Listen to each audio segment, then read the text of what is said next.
सबसे पहले तो सब स्थानीय आदमी एजा जुटल बानी जा, कुछ समय से इंतजार भी करत तनी एकरा खातिर आपके यहाँ आने के लिए मैं आपका धन्यवाद कर रहा हूँ, आपको शुक्रिया आपका अदा कर रहा हूँ। आपने मुझे अवसर दिया है कि आपके सामने हम अपनी बात रखें, आपसे मिलने का अवसर दिया है, आपसे परिचय करने का अवसर दिया है, उसके लिए आपका हृदय से आभार व्यक्त कर रहे हैं। देखिए, हमारा नाम है प्रशांत किशोर। आई जौन पूरा अभियान हम चलावत नहीं, एमे कोनो दल नहीं की हम बनैले, आरवा से हम वोट मांगे नहीं की आई।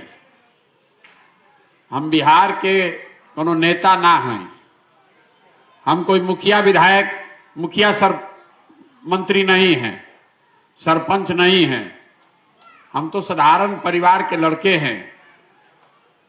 तय किया है कि बिहार के सब गांव शहर कस्बा देहात में पैदल चल के जाए। पूरा गांव बिहार चले में करीब करीब 1.5 बरिस 2 बरिस के समय लागी।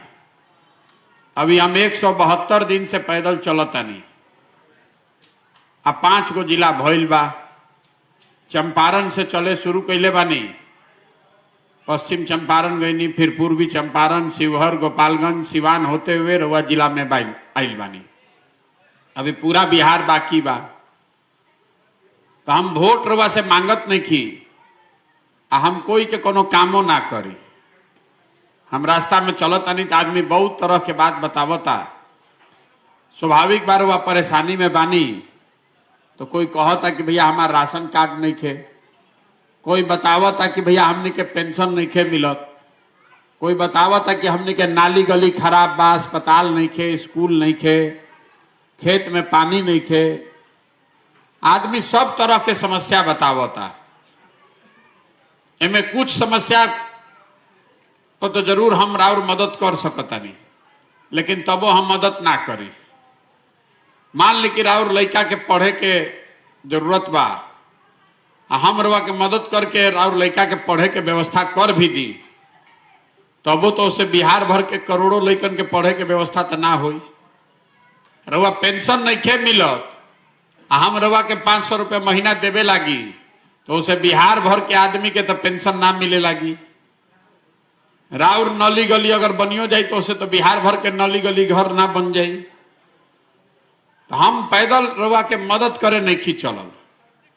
हम पैदल मछली बांटने के लिए नहीं कर रहे हैं, हम आपको मछली मारना सिखाने आए। अगर आप सीख जाइएगा कि आपको वोट कैसे देना है तो राउर जीवन के आधा समस्या के समाधान हो जाए। देखिए, हमने के बिहार में जितना आदमी बा, हमने के आज से परेशानी में नहीं खी जा रवा, आज गरीबी में नहीं खी पड़ल। जितना तरह के हमने के दिक्कत बा, गरीबी, बेरोजगारी, खेती के बदहाल दशा, ये आज नहीं खे भई।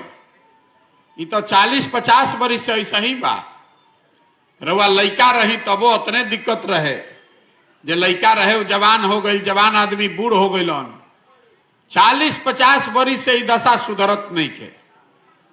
और राजनीति में का बा कि जेकर जे सत्ता में आ गई, जे सरकार में आ गई, वही कहता कि हम जौन करत नहीं तो ठीक बा।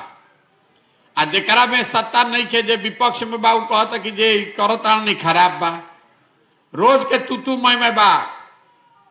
तो हम एक उलट बात कहता नहीं। मान ली कि जे भी बिहार में राज कैलस चाहे करता, मान ली कि सब आदमी काम कैल, मान ली कि कांग्रेस 40 बरिस काम कैलस बिहार में। मान लिहल जाओ कि लालू जी के राज में 15 बरिस में सामाजिक राजनीतिक तौर पे जो गरीब वंचित था उसको आवाज मिल गया, यही ना दावा कर रहे हैं। मान लीजिए, मान ली कि नीतीश कुमार विकास कर दिलन, लेकिन अगर सब बात के सही मानियो लिहल जाओ तब वो हमने के दुर्दशा तो सामने ही बा। कोनो वाद विवाद के विषय नहीं थे। मान ली भैया, तो हम यही से कहतनी अभियान में कि रउआ सरकार में रही, रउआ काम कोई नहीं, एक खातिर रउआ के प्रणाम करतनी, रउआ के साधुवाद कर रहल बनी।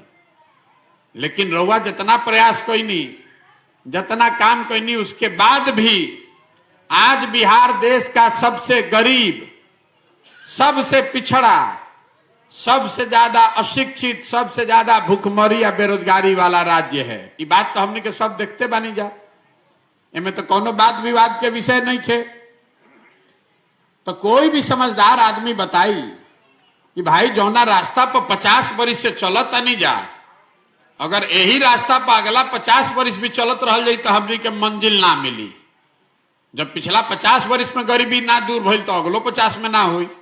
रास्ता नया चुनना पड़ेगा। तब नया रास्ता का चुनल जाओ, तो चुनल जाए नया रास्ता। एक खातिर जरूरी बा कि पहले समझल जाओ कि 50 वर्ष में हमनी से गलती का होता। जब रोग के कारण के पता चली तबे ना रोग के दवा हुई। तो रउआ पहले ही समझी कि बिहार में इतना गरीबी बा काहे। कोनो नेता और दल कैले बा, राज्य और केंद्र कैले बा कि कोनो दूसर बात बा। तो देखी दुनिया भर में गरीबी से बाहर निकलने के 3 रास्ते बताए गए हैं। तीने गो रास्ता बा गरीबी से बाहर निकले के। पहला रास्ता बा शिक्षा। अगर राउर बाल बच्चा पढ़ लिख जाई, बढ़िया पढ़ लिख जाई, और रोजी रोजगार हो जाओ, नौकरी हो जाओ, तो वह गरीबी से बाहर निकल सकता नहीं। दूसरा रास्ता बा कि मान लीजिए जरा पढ़े में नहीं खे इच्छा, ओकरा भी अगर खेती लायक जमीन होखे तो खेती ओती करके वो आगे बढ़ सकता नहीं। अब तीसरा रास्ता बताया गया कि जरा पढ़ाइयो नहीं खे, जमीनों नहीं खे, पैसा होखे, पूंजी होखे, तो दुकान दौरी करके कोनो व्यापार करके वो आगे बढ़ सकता नहीं। ये तीने गो रास्ता बा, चौथा कोनो रास्ते नहीं खे। जौन परिवार, जौन आदमी भी गरीबी से बाहर निकलल बा, वो चाहे तो पढ़ लिख के आगे बढ़ल बा, चाहे फिर खेती बढ़िया करके आगे बढ़ल बा, चाहे कोनो उद्योग व्यापार करके आगे बढ़ल बा। तो वह ध्यान से देखो तो पता चली कि बिहार में ज्यादातर आदमी के पास ये 3 में तीनों रास्ता बंद है। पढ़े के जा व्यवस्था कोई के है नहीं के। राउर लड़का जब पढ़े जाता सरकारी स्कूल में तो पढ़त हो जा, पढ़ाई नहीं खे होत हो जा, तो पिलुआ वाला खिचड़ी बटाता। और वो यह पूछता नहीं कि खिचड़िया मिलल कि ना। तो जब राउर लड़का खिचड़ी खाई, पढ़ी ना, तो डॉक्टर, इंजीनियर, कलेक्टर तो ना बनी, वो मजदूरे बनी। इतना बात तो सबके बुझाता। जब आपका लड़का पढ़ेगा ही नहीं तो वो मजदूरे न बनेगा भाई। तो पढ़े के जा व्यवस्था कोई भी जुन है नहीं खे। आज दूसरा हमने आपको रास्ता बताया खेती। तो बिहार में 100 आदमी जो रहता, उनमें 60 आदमी के पास एको धूर जमीने नहीं थे। पिछला 75 साल में बिहार में भूमि सुधार के लिए कोई प्रयास नहीं किया गया। तो 100 में 60 आदमी के पास तो जमीन है ये नहीं थे। और जौन 40 आदमी के पास जमीन बा, उनमें 35 आदमी के पास 2 बीघा से कम जमीन है। तो जेकरा भी जो 2 बीघा से कम जमीन बा, वो जौन खेती करता, तो खेती कमाए वाला ना हो, वो खेती खाए वाला हो। रुआ उतने उपजावता नहीं जौना से कि बाल बच्चा के पेट भर जाओ, उसे कमाए के उपाय नहीं खे। गेहूं रुआ बोले बानी तो वही में सरसों छीट देनी, तीसी छीट देनी कि तेलों के जुगाड़ हो जाओ। लेकिन वो सरसों बेच के रुआ रुपया नहीं के भेटाए के। 1 घानी 2 घानी तेल आ गई घरे, तेल ना खरीदे के पड़ी, यह उपाय बा। तो बिहार में 100 में 5 गो आदमी ऐसा बाड़न जेकरा खेती से आमदनी होता। बाकी आदमी या तो खेती को क्या अपन पेट भरता, और चाहे खेत में मजदूरी करता। तो 2 गो बात रहा समझनी, शिक्षा है ये नहीं खे, आ खेती से खाली 100 में 5 आदमी के लाभ मिलता। तीसर बचल पूंजी। मान ली कि रवा में पढ़ाइयो नहीं खे, खेती भी नहीं खे, लेकिन अगर पैसा होखे, पूंजी होखे, तो रवा कुछो दुकान दौरी कर ले।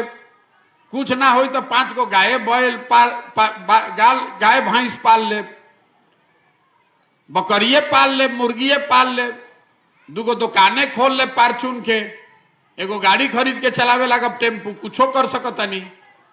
तो बिहार में औसतन हमनी के एक आदमी साल भर में 35,000 रुपया कमाता।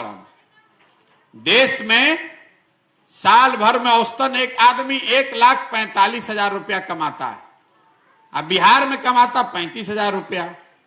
तो 35,000 रुपया जो कमाता तो खाई का, कमाई का, बचाई का, ओकर तो खाई में सब खत्म हो जाता।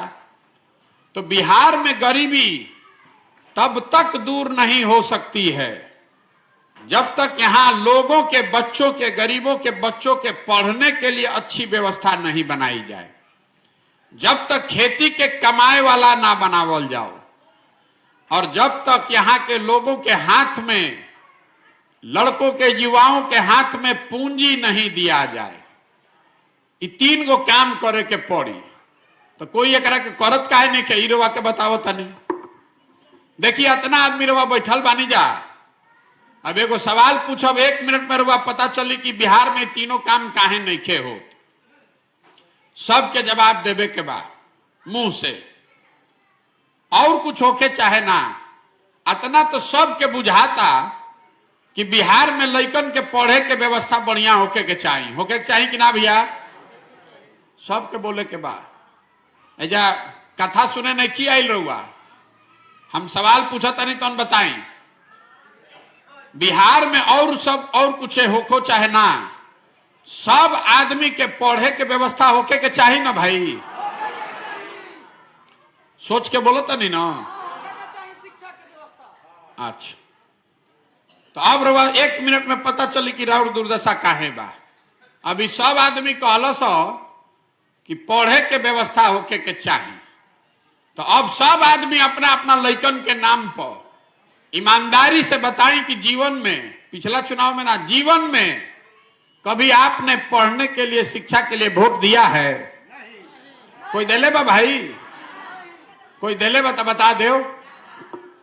तो रउआ नेता के का जरूरत बा? रउआ मालूम बा, हम जरा सा रउआ के पूछनी तो रउआ मालूम बा कि अगर पढ़े के व्यवस्था होई तो रउआ उससे कल्याण हो सकेला। लेकिन रउआ पढ़े खातिर वोट नहीं देत, तो जौन ताला खोले के बा ओकर चाबी लगेबे ना करब तो ताला खुली कैसे?